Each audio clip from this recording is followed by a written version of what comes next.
मनुष्य के ऊपर संगत का प्रभाव बहुत पड़ता है। संगत से सुख उपजे, कुसंगत से दुख होए।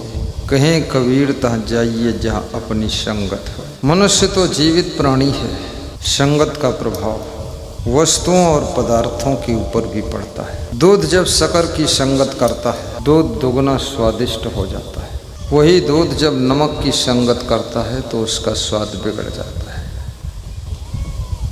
दूध तो वही है, संगत बदल गई तो दूध का प्रभाव बदल गया है। पानी जब मिट्टी की संगत करता है तो कीचड़ बन जाता है, और पानी दूध की संगत करता है तो वो भी 50 रुपये लीटर बिक जाता है। पानी गुरु के चरणों की संगत करता है तो चरणामृत बन जाता है, जिसको पान करके लोग सुख प्राप्त करते हैं। पानी शक्कर की संगत करता है तो शरबत बन जाता है। और वही पानी, याद रखना, जिस रंग की संगत करता है उसी रंग का हो जाता है। ऐसे ही मनुष्य का जीवन है। मनुष्य संगत से अपने जीवन का निर्माण करता है। सबसे पहले माँ बाप को देखना चाहिए कि हमारा बेटा और हमारी बेटी कैसी संगत कर रहे हैं। 12 वर्ष की उम्र के बाद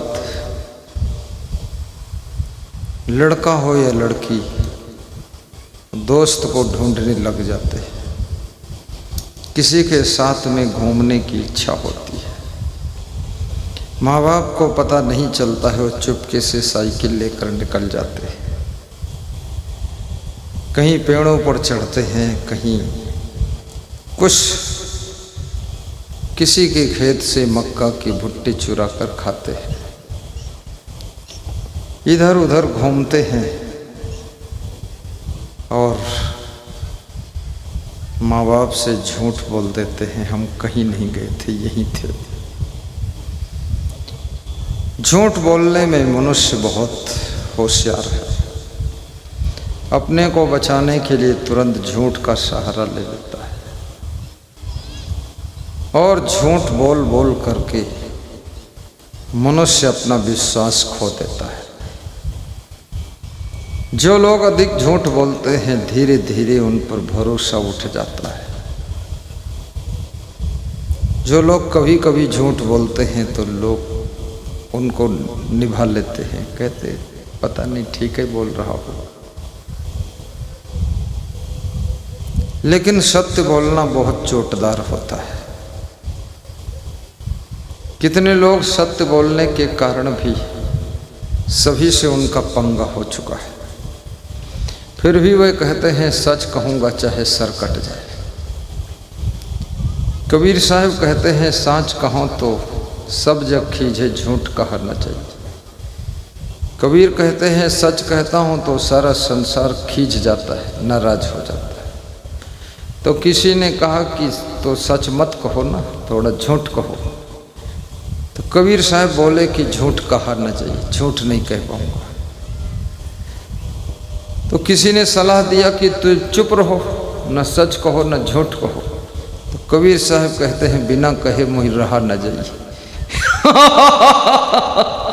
बिना कहे मोहि रहा न जाइए। बिरही लैले कुकुर खाई। कबीर साहब कहते बिना कहे हमसे रहा नहीं जाता है और झूठ कहा नहीं जाता है, और सच कहता हूँ तो लोग नाराज हो जाते हैं। सच और झूठ में भी विवेक करना पड़ेगा। ऐसा सच मत बोलो जिससे परिवार में कलह कलेश खड़ी हो जाए। ऐसा सच मत बोलो जिससे कि तुम्हें हर जगह तकलीफ ही आ जाए। ऐसा सच मत बोलो जिससे परिवार में झगड़ा शुरू हो जाए। कहीं कहीं चुप रहना भी अच्छा होता है, और कहीं कहीं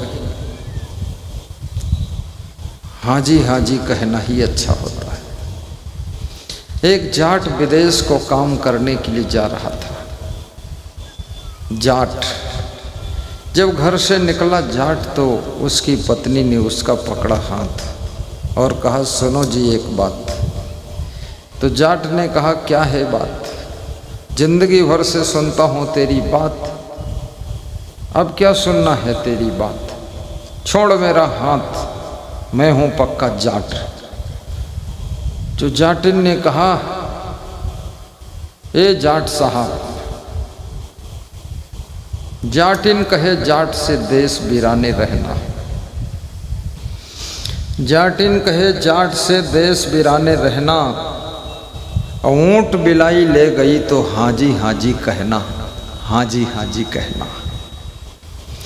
विदेश में जा रहे हो, अगर कोई कहता है कि बिल्ली अपने मुंह में ऊंट को दबा कर लेकर जा रही थी, तो तर्क मत करना कि बिल्ली ऊंट को कैसे ले जा सकती है, बिल्ली 20 किलो की होती है, ऊंट 10 कुंटल का 50 कुंटल का होता है, कैसे ले जा पाएगी, ऐसे तर्क मत करना। ये कह देना हाजी हाजी ले जा रही थी। विवाद मत कर। विवाद से बचने के लिए हाजी हाजी भी करना चाहिए, क्योंकि विवाद से कोई फायदा नहीं, तर्क का कोई अंत नहीं है। तर्क आखिरी में मारपीट पर पहुंच जाता है, और ज़्यादा खरा खर बोलो तो मित्र तो कोई बनेगा नहीं, लेकिन शत्रुओं की भीड़ लग जाएगी। कितने लोगों की कर्कश बोली से ही पूरा गांव नाराज है। वो जिधर मोहल्ले में निकलते हैं कुछ न कुछ खरा खर बोल देते हैं, तो खरा खर कोई सुनना नहीं चाहता है। लोग लीपा पोती की बात सुनना चाहते हैं, लोग चाहते हैं हाँ हूँ कर दो बस ठीक है, हाँ हूँ की बात सुनना चाहते हैं, हाँ जी कहना। इसलिए निवेदन करूँगा, बकवास से बचना, प्रयास करना। सबको तुम समझा ना सकोगे और सबकी बात तुम भी समझ ना सकोगे। जितना संभव है अपने छोटे से परिवार को समझा लीजिए। छत्तीसगढ़ प्रदेश के एक भक्त कह रहे थे,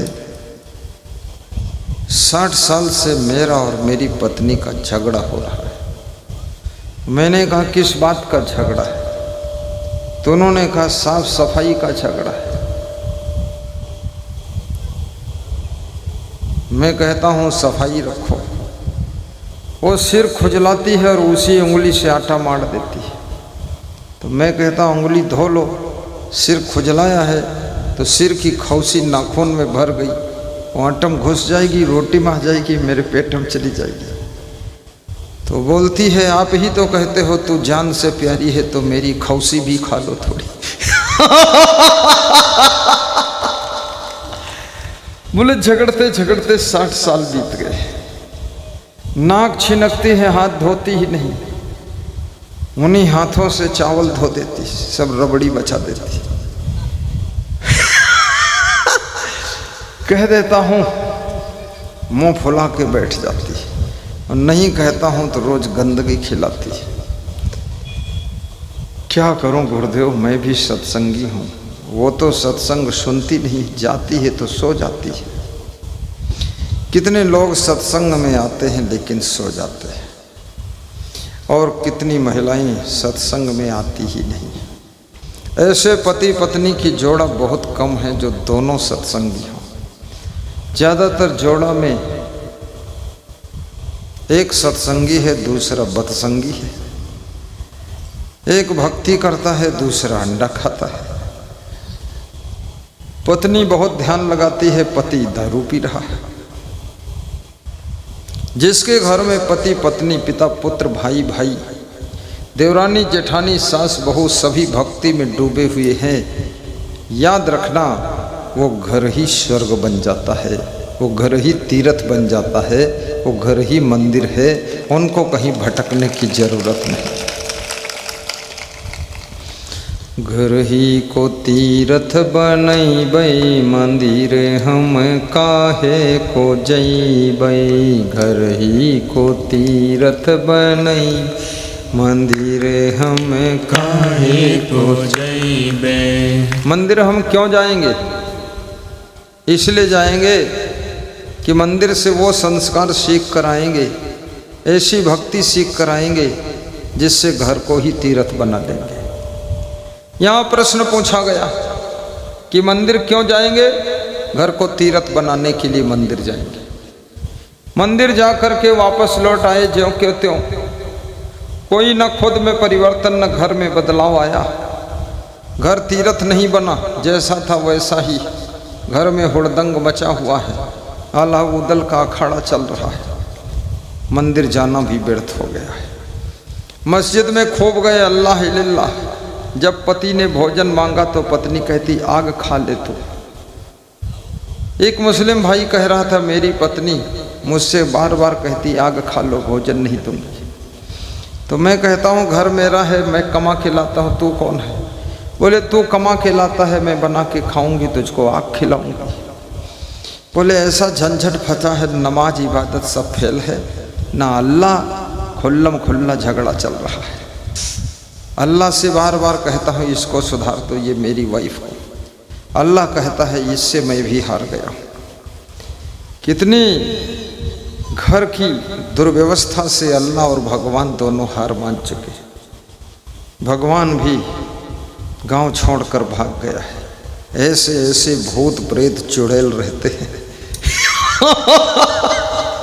भगवान भी सोचता है अगर ये चुड़ैल लग गई कहीं हमको, तो सीता जी को भी मार देगी, हमको भी खींच ले जाएगी। लंका से चुड़ैल बनकर आई थी